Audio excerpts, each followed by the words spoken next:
नमस्कार साथियों, मैं रविंदर अलवर पाठशाला में आपका स्वागत है। देखिए, हमने जो वनपाल वन रक्षक के लिए जो राजस्थान ज्योग्राफी की सीरीज चला रखी है उसमें हमने 2-3 टॉपिक क्लियर कर लिए हैं। और इससे जो पहले हमने टॉपिक पढ़ा था, बंगाल की खाड़ी की नदी पढ़ी थी और उसमें जब सबसे इम्पोर्टेंट थी वह पढ़ी थी चंबल नदी। और बंगाल की खाड़ी की ही आज सेकेंड नदी हम पढ़ने जा रहे हैं, उस नदी का नाम है बनास नदी। देखिए, इसकी जो विशेषता है वह सबसे पहले हम उसके बारे में जान लेते हैं, क्या क्या इसकी विशेषता है।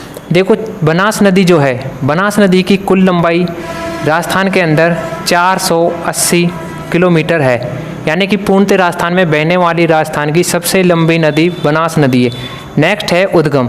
देखो, उद्गम जो होता है इसका, ये होता है खमनोर की पहाड़ी, खमनोर की पहाड़ी राजसमंद। खमनोर की पहाड़ी राजसमंद से ही इस बनास नदी का उद्गम होता है। उपनाम की बात करें तो देखो, वन और आस, तो वन आस का मतलब है कि वन की आशा। उपनाम है इसका वन की आशा या वर्णाशा, या हम वशिष्ठी के नाम से भी जानते हैं। किसके नाम से जानते हैं? वशिष्ठी के नाम से भी जानते हैं। देखो, सहायक नदी कौन कौन सी है। देखो, जो बनास नदी है ये चंबल की ही सहायक नदी है, लेकिन हम आज बनास नदी पढ़ेंगे। तो बनास की कौन कौन सी सहायक नदी है, तो वह है बेड़च, खारी, कोठारी, मैनाल, मानसी और एक है बांडी। तो सहायक नदी कौन कौन सी होगी बनास की? बेड़च, खारी, कोठारी, मैनाल, मानसी और बांडी। ये सारी की सारी बनास नदी की सहायक नदियां हैं। देखिए, इसी बनास नदी पर त्रिवेणी संगम बनते हैं 4। अब वे कौन कौन से हैं जो पेपरों में सर्वाधिक बार पूछे जाते हैं। तो त्रिवेणी संगम क्या होते हैं? जो 3 नदियों के जो मिलने का समूह होता है उन्हीं को ही त्रिवेणी संगम कहते हैं। देखिए, जैसे कि बनास, बेड़च और मैनाल, ये तीनों नदियां मिलकर विगोद नामक स्थान पर त्रिवेणी संगम बनाते हैं। ये कहाँ पर पड़ता है? ये पड़ता है भीलवाड़ा के अंदर। नेक्स्ट जो त्रिवेणी संगम है वो है बनास, खारी और डाई। ये पड़ता है राजमहल टोंक के अंदर। राजमहल टोंक में ये त्रिवेणी संगम बनाते हैं। नेक्स्ट है बनास, चंबल, सीप, और ये तीनों नदी जो त्रिवेणी संगम बनाएंगे वे बनाएंगे रामेश्वर। रामेश्वर घाट सवाई माधोपुर में है। नेक्स्ट और लास्ट आपका जो इसी नदी पर बनता है त्रिवेणी संगम, वह बनता है बनास, बांडी और मानसी। ये तीनों नदी मिलकर देवधाम, ये एक और आप नाम लिख सकते हैं जोधपुरिया, देवधाम जोधपुरिया, ये टोंक के अंदर है। इस स्थान पर ये 3 नदी त्रिवेणी संगम बनाते हैं। तो एग्जाम की दृष्टि से बहुत ही महत्वपूर्ण है। ये चारों को चारों जो त्रिवेणी संगम है ये बहुत ज़्यादा बार पूछा जाता है, तो इस बात का आप बिल्कुल विशेष ध्यान रखें। एक त्रिवेणी संगम और आपको मिलेगा, वो माही नदी पर हम पढ़ेंगे जब अरब सागर की नदियाँ पढ़ेंगे। वे 3 नदी कौन कौन सी है? तो वे है सोम, माही और जाखम। जहाँ पर कौन सा संगम बनाता है? वेनेश्वर धाम डूंगरपुर में त्रिवेणी संगम बनाते हैं। तो उसकी चर्चा हम तब करेंगे जब माही नदी पढ़ेंगे अरब सागर में। तो ये बनास नदी से संबंधित कुछ महत्वपूर्ण जो पॉइंट्स थे। अब हम पढ़ेंगे कि बनास नदी कैसे कैसे बहती है। देखो, बनास नदी का जो बहाव क्षेत्र है कुछ इस प्रकार से है, ठीक है, इस प्रकार से बनास नदी का जो बहाव क्षेत्र है कुछ इस प्रकार से है।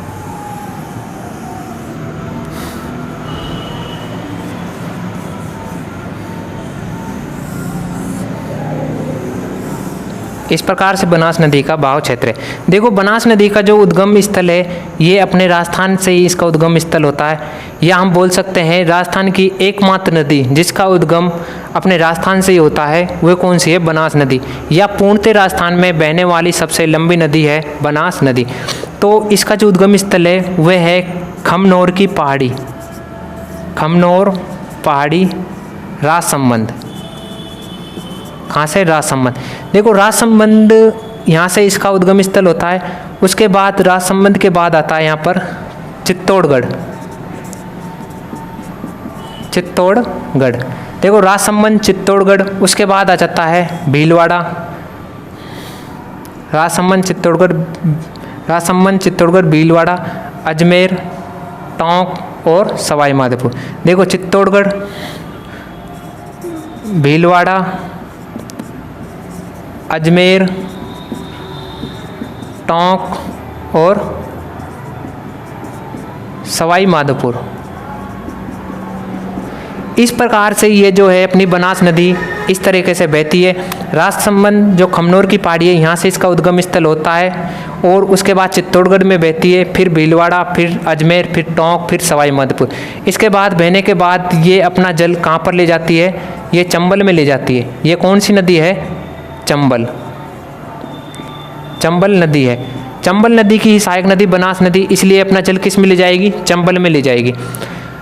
अब एक बात और आप यहाँ पे ध्यान रखना, जो कि राजसमंद और चित्तौड़गढ़, इसके जो मध्य का जो मैदान है, ये वाला जो मैदान है, इसको हम राजस्थान ज्योग्राफी में पिंड मांट के नाम से जानते हैं। पिंड मांट के नाम से जानते हैं। एग्जाम में ये बहुत ज़्यादा बार ये क्वेश्चन पूछा गया है, पेपर की दृष्टि से बहुत महत्वपूर्ण है। देखो बनास नदी पर महत्वपूर्ण 3 बांध हम पढ़ेंगे जो कि एग्जाम की दृष्टि से बहुत महत्वपूर्ण है। वे कौन कौन से हैं? देखो सबसे पहले मैं आपको बता दूं, एक टोंक में है, उसका नाम है बिसलपुर बांध। इस बांध के बारे में आपको बता दूं कि जैसे ही नाम से पता लग रहा है बिसलपुर, यानी कि बिसलदेव या बिगड़ेराज चतुर जो अजमेर का शासक था, उसी ने ही अपने नाम पर बिसलपुर बांध का निर्माण करवाया था। और ये कौन से स्थान पर है? तो ये है टोडा रायसिंह एक कस्बा है।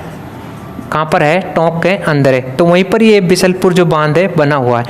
उसके बाद इससे आगे जैसे सवाई माधोपुर आता है, यहाँ पर 2 बांध आपको देखने को मिलेंगे, एक यहाँ पर और एक यहाँ पर। इस बांध का नाम है इसरदा बांध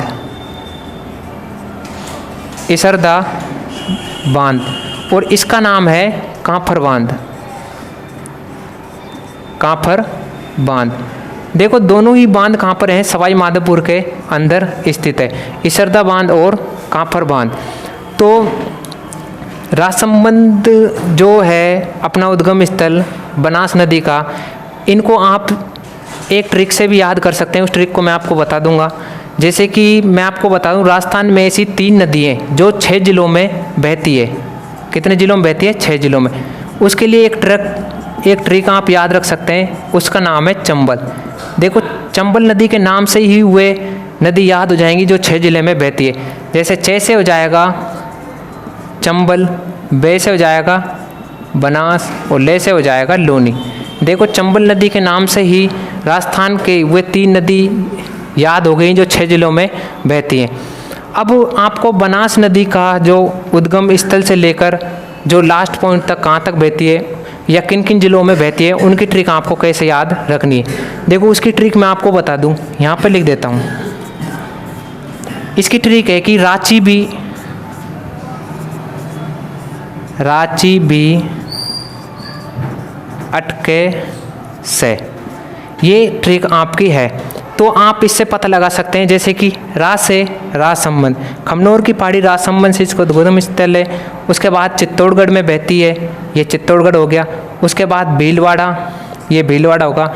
ऐसे हो गया अजमेर, टे हो गया टोंक और और से हो गया सवाई माधोपुर। तो राजसमंद, चित्तौड़गढ़, भीलवाड़ा, अजमेर, टोंक, सवाई माधोपुर, ये आपके 6 जिले हो गए जिसमें बनास नदी बहती है। तो बंगाल की खाड़ी की जो बनास नदी है, ये आज आपके लिए बिल्कुल कंप्लीट हो गई है। कल हम अरब सागर की जो नदियां हैं उनको पढ़ेंगे। और आज की अगर ये वीडियो ट्रिक जो आपको मैंने बताई है अगर अच्छी लगी हो तो वीडियो को ज़्यादा से ज़्यादा लाइक, शेयर एंड सब्सक्राइब जरूर करें। धन्यवाद।